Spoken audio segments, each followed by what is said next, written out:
Assalamualaikum warahmatullahi wabarakatuh. Selamat pagi untuk kita semua. Baik, kami dari tim 4 akan melakukan presentasi dengan hasil praktikum kami, yaitu dengan modul sedimentasi. Dengan dosen pembimbing Ibu Messi Suryani Sinaga STMT dan asisten oleh Abangda Tubagus Sayan Fitra Sinuaji. Adapun anggota dari tim 4 itu yang pertama ada saya sendiri Muhammad Kristepu dengan NIM 1913, ada Irmauli Siringoringo NIM 19067, Andre Moses Noperindo 19057 dan Apanu Julpa 19128.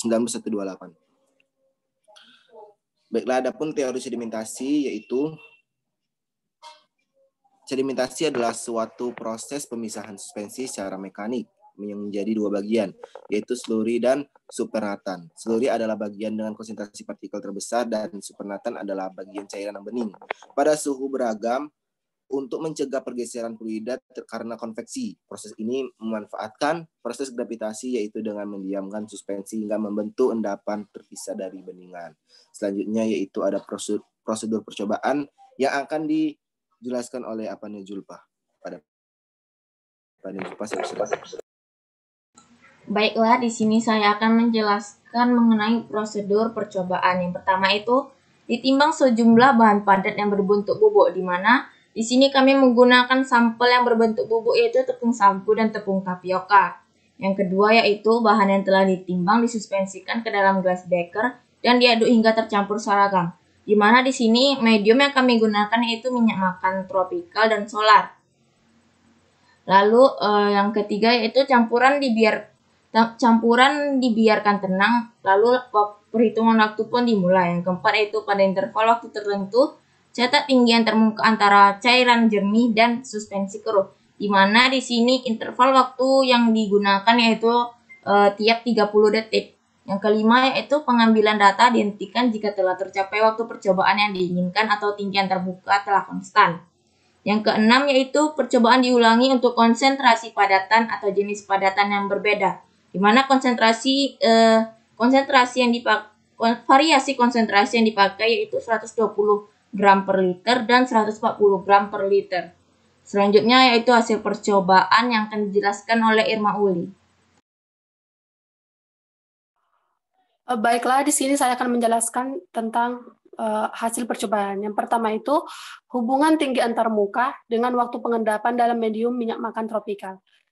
Hubungan tinggi antar muka dan waktu pengendapan secara teori dapat ditunjukkan pada persamaan berikut, yang mana VL sama dengan ZI dikurang ZL per keta L. Dari persamaan di atas, dapat disimpulkan bahwa tinggi antar muka berbanding terbalik dengan waktu pengendapan. Jadi semakin bertambahnya waktu pengendapan, maka tinggi antar muka akan menurun. Dari gambar 22 di atas, menunjukkan bahwa percobaan yang dilakukan sudah sesuai dengan teori, karena grafiknya mengalami penurunan seiring dengan bertambahnya waktu pengendapan. Yang kedua itu, hubungan tinggi antar muka dengan waktu pengendapan dalam medium solar. Hubungan tinggi antar muka dan waktu pengendapan secara teori dapat ditunjukkan pada persamaan berikut, yang mana rumusnya VL sama dengan ZI dikurang ZL per keta L. Dari persamaan di atas, dapat disimpulkan bahwa tinggi antar muka berbanding terbalik dengan waktu pengendapan. Jadi, semakin bertambahnya waktu pengendapan, maka tinggi antar muka cairan akan menurun. Dari gambar 22 menunjukkan bahwa percobaan yang dilakukan sudah sesuai dengan teori, karena grafiknya mengalami penurunan seiring bertambahnya waktu pengendapan. Yang ketiga, hubungan konsentrasi padatan atau CL terhadap laju pengendapan V dalam medium minyak makan tropikal. Hubungan antara laju pengendapan terhadap konsentrasi padatan dapat dilihat pada persamaan berikut, yang mana M sama dengan 43,2 CL dikali 1 tambah NV per VR pangkat 0,75 Z dikurang NV. Berdasarkan persamaan di atas, dapat diketahui bahwa hubungan antara konsentrasi dengan laju pengendapan berbanding terbalik. Semakin besar konsentrasi endapan, maka laju pengendapannya juga semakin rendah. Sebaliknya, semakin kecil konsentrasi endapan, maka laju pengendapannya semakin besar. Berdasarkan grafik di atas, dapat kita lihat bahwa percobaan dengan menggunakan medium minyak makan tropikal tidak sesuai dengan teori, karena pada grafik di atas mengalami fluktuasi. Selanjutnya akan dijelaskan oleh Saudara Andrew Moses. Ya, baik. Selanjutnya adalah hubungan konsentrasi padatan terhadap laju pengendapan dalam medium solar. Jadi di sini hubungan antara pengendapan dengan konsentrasi, laju pengendapan dengan konsentrasi dapat kita lihat dari persamaan M sama dengan 43,2 CL buka kurung 1 ditambah NV tutup kurung dikali VR pangkat 0,75 Z dikurang NV. Berdasarkan dari persamaan ini kita tahu hubungan dari kedua hal itu adalah berbanding terbalik. Tetapi dari data yang kami dapat masih tidak sesuai dengan teorinya karena grafik data masih bersifat fluktuatif. Selanjutnya ada hubungan laju pengendapan terhadap waktu pengendapan dalam medium minyak tropikal. Dari hubungan antara dua hal ini, kita bisa temukan dari persamaan tinggi endapan sama dengan VD dikali T per H. Dari persamaan ini kita dapatkan kedua hal itu berhubungan berbanding terbalik. Tapi dari data yang kami dapat, masih belum sesuai dengan teorinya karena data grafik masih bersifat fluktuatif. Selanjutnya ada lagi hubungan pengendapan terhadap waktu pengendapan dalam medium solar. Sama dengan yang tadi, kita dapat menemukan hubungan persamaan dari kedua hal ini. Dari persamaan tinggi endapan sama dengan VD dikali T per H. Dari persamaan ini kita dapatkan hubungan dari dua hal itu adalah hubungan berbanding terbalik. Tapi dari grafik yang kami dapatkan, data grafik yang kami dapatkan masih belum sesuai dengan teori yang ada. Karena data yang kami dapat masih bersifat fluktuatif. Selanjutnya aplikasi industri dari kami masing-masing tim A4. Yang pertama, saya persilakan Muhammad Zulfi Kristepu, NIM 1904050013. Baik, saya di sini mengambil aplikasi industri yaitu yang berjudul Sediment Hydro Anti-Wash Five Rod System. Jadi saya mengambil judul aplikasi industri ini karena menurut saya ada hubungannya dengan modul ini yaitu sedimentasi. Lanjut saja yaitu untuk pembahasan perkembangan industri di era pembangunan saat ini berkembang sangat pesat. Hampir setiap negara berlomba-lomba menunjukkan sektor industri, terlebih didorong dengan dikeluarkannya program bersama dari PBB yaitu yang bisa disebut dengan SGDS. Kemajuan sektor industri memang mengarahkan pada perubahan ekonomi dan ketenagaraan yang semakin baik, tapi mengarahkan perubahan lingkungan yang kurang baik. Next. Nah, jadi di sini yaitu yang menjadi masalah yaitu limbah cair yang terbuang secara tidak baik ya. Jadi limbah cair yang terbawa bersama air sungai itu maupun air laut yang mengandung partikel terlarut seperti solut, pelarut solvent dan partikel tersuspensi ataupun suspen yang apabila cairan limbah itu dapat kita pisahkan masing-masing partikelnya sehingga air sungai maupun laut terbebas dari gumpalan partikel ataupun mengganggu yang diketahui sebagai suspen limbah cair. Sehingga terjadi proses pengendapan yang diikuti penggumpalan partikel limbah cair dari pelarutnya. Inilah yang kemudian membutuhkan peran sedimentologi yang berangkat dari prinsip sederhana tersebut. Terciptanya inovasi yang menjadi kompleksasi yaitu dengan metode solutif kasus pencemaran limbah cair. Kemudian dikenal dengan nama Sediment Hydro Anti-Wash Five Rod System. Next. Jadi hadirnya SHW PRS itu sebagai suatu metode solutif pada kasus pencemaran limbah cair yang turut mencemari output produk kebumian seperti sektor pertambangan dan perminyakan, dan juga merupakan instalasi jalur air yang merupakan melalui pipa di bawah permukaan yang mampu mengendapkan partikel limbah cair dengan bantuan geokatalis sedimenter. Pada dasarnya, prinsip utamanya itu seperti koagulasi dan polokulasi air tawas dan perancangan SHA-WPRS tadi, yang memang terbilang kompleks, mulai dari desain perpisahan selektif, sistem operasional pipa, teknik arsitektur instalasi, dan yang lainnya. Sehingga kita mengharapkan benar-benar terwujudnya sebagai satu kesatuan instalasi di area terselektif. Next.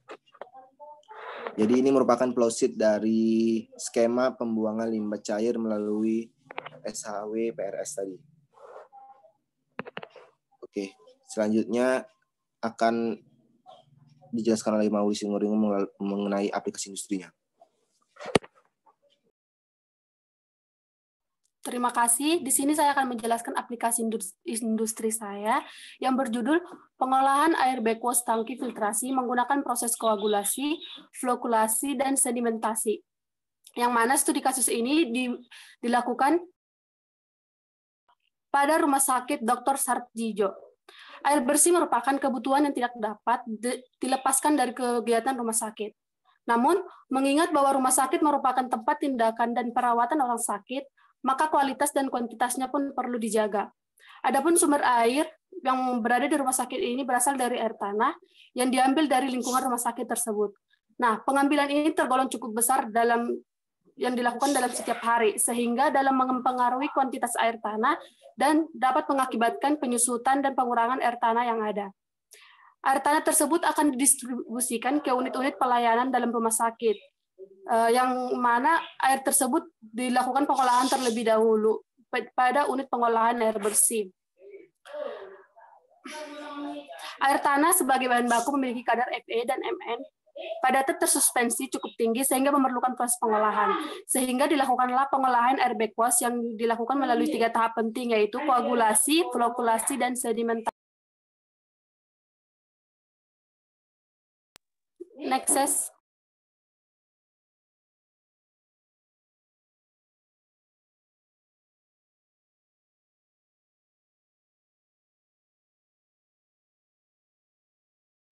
Pada proses filtrasi, terjadi proses pencucian ulang filter atau backwash dan dalam kurun waktu tertentu. Nah, pencucian tersebut dilakukan untuk menyaring polutan yang ada dan memiliki efisiensi rendah, dan media filtrasi memiliki titik jenuh. Dan air backwash dengan polutan yang larut di filter dibuang tanpa dilakukan pengolahan. Tahap selanjutnya merupakan tahap koagulasi, yang mana pada tahap ini air backwash dimasukkan air tawas dan air kapur, yang bertujuan untuk memperbesar ukuran partikel Fe dan Mn. Nah, tahap penelitian selanjutnya merupakan sedimentasi, yang mana pada pengolahan sedimentasi ini dilakukan dengan melakukan variasi terhadap waktu pengendapan. Variasi itu dilakukan dalam 3 jenis variasi, yaitu 0 menit, 30 menit, dan 60 menit. Tujuan dari sedimentasi ini adalah untuk mengendapkan partikel Fe dan Mn. Nah, berdasarkan hasil penelitian, hasil pengolahan memiliki kualitas air yang mendekati kualitas air baku dan sesuai dengan baku mutu air bersih pada lampiran baku mutu lingkungan dan untuk kualitas air. Next test. Berikut merupakan diagram alir pengolahan air bersih dan rencana unit pengolahan tambahan. Selanjutnya akan dijelaskan oleh Saudara Andrew Moses. Ya, jadi saya akan menjelaskan aplikasi industri yang saya ambil. Jadi industri yang saya ambil adalah berjudul tujuan proses pengolahan air baku atau raw water menjadi air bersih pada sarana penyediaan air murni atau SPAM, Kecamatan Rangsang, Kabupaten Kepulauan Meranti. Jadi di daerah ini dia masih termasuk yang kekurangan air yang jernih. Jadi mereka masih menggunakan air-air yang di sungai yang di dekat desa mereka, kecamatan mereka. Yang di mana kita belum tahu deh air sungai itu sudah atau belum sesuai dengan standar yang bisa diminum oleh manusia. Jadi air bersih menjadi suatu kebutuhan manusia yang sangat penting dalam kehidupan sehari-hari. Baik itu kebutuhan rumah tangga maupun non rumah tangga. Begitu juga makhluk hidup yang lainnya, seperti tumbuhan, hewan, dan lain-lain. Sumber air untuk kebutuhan hidup bisa didapat dari air tanah, air hujan, dan air permukaan. Namun, sumber air tersebut tidak bisa langsung digunakan, apalagi untuk dikonsumsi. Perlu adanya proses pengolahan air terlebih dahulu, seperti sedimentasi, filtrasi, atau yang lainnya. Terus di sini di jurnal ini dijelasin dari tahap-tahapnya, dari tahap 1, 2, 3, 4-nya dijelasin secara detail, tapi saya hanya mengambil tahap sedimentasinya aja agar sesuai dengan modul yang sedang saya lakukan. Jadi tahap sedimentasi yang ada di jurnal yaitu proses pengolahan air untuk proses selanjutnya merupakan proses sedimentasi. Air yang telah mengalami proses flokulasi akan mengalir ke bak sedimentasi. Pada bak sedimentasi air akan diendapkan untuk memisahkan air dengan padatan, di mana partikel flok akan mengendap karena pengaruh gravitasi. Di dalam bak sedimentasi air disaring dengan menggunakan media saringan yang terbuat dari asbes. Seharusnya pada bak sedimentasi ini proses perubahan air sudah tampak. Maksudnya tampak itu jadi perubahan warnanya, baunya itu kelihatan. Yang mengendap akan di paling bawah akan di dasar airnya, sedangkan air yang di atasnya sudah cukup jernih, tapi belum tentu bisa diminum langsung. Kejernihan air sudah mulai nampak jelas pada proses sedimentasi ini, dikarenakan proses sebelumnya tidak sesuai, maka hasilnya tidak maksimal.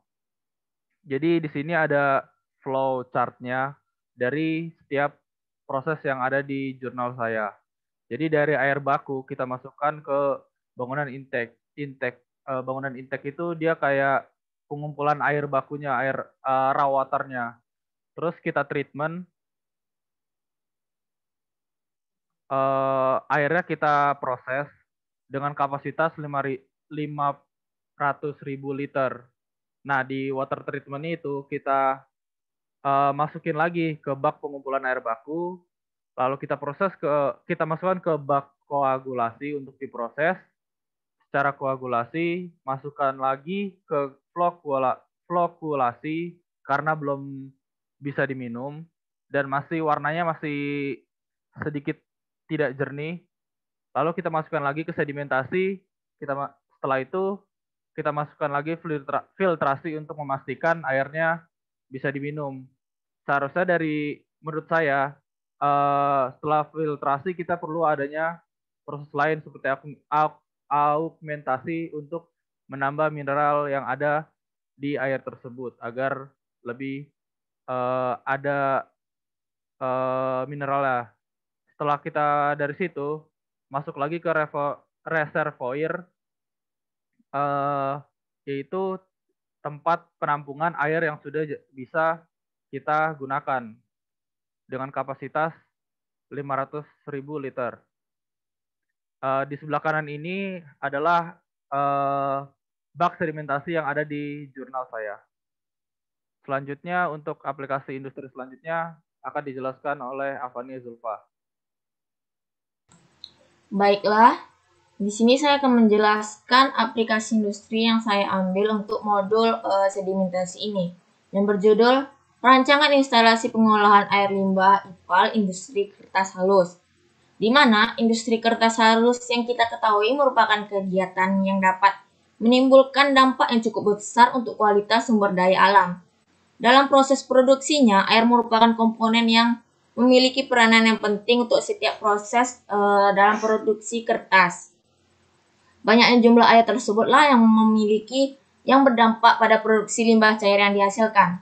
Limbah cair yang tidak terolah dapat menyebabkan pencemaran yang baik untuk badan air maupun tanah, sehingga diperlukan proses pengolahan pada limbah tersebut. Di mana proses pengolahan untuk limbah cair dapat dilakukan secara fisik maupun kimia, secara biologis. Untuk yang secara fisik kimia, teknologi atau alternatif pengolahan yang digunakan antaranya adalah proses sedimentasi, di mana proses sedimentasi inilah yang berhubungan dengan modul. Terus koagulasi, flokulasi, oksidasi kimia, dan lain-lain. Untuk proses biologinya, adapun alternatif yang dapat digunakan dapat berupa degradasi penggunaan bakteri dengan proses aerob maupun dengan anaerob. Selanjutnya untuk karakteristik limbah cair industri kertas. Limbah yang disampling berasal dari kegiatan pewarnaan kertas. Limbah tersebut memiliki karakteristik kandungan padatan yang tinggi serta warna yang cukup pekat, di mana nilai rasio BOD atau COD-nya dari karakteristik air limbah menunjukkan kecil dari 0,3 sehingga perlu pengolahan secara fisik kimia. Pengolahan biologis dapat dilakukan setelah nilai BOD atau COD air limbah kecil 0,3 atau tidak toksik bagi mikroorganisme. Selanjutnya saya akan langsung saja menjelaskan untuk proses prasedimentasinya, di mana proses prasedimentasi ini berfungsi untuk menurunkan padatan tersuspensi yang terdapat pada air limbah sebelum masuk ke bak ekualisasi. Bangunan prasedimentasi tersebut direncanakan berbentuk rektangular sehingga dibuat unit IPAL yang didesain meliputi pengolahan secara fisik kimia serta proses biologis. Adapun layout IPAL yang didesain sebagai berikut.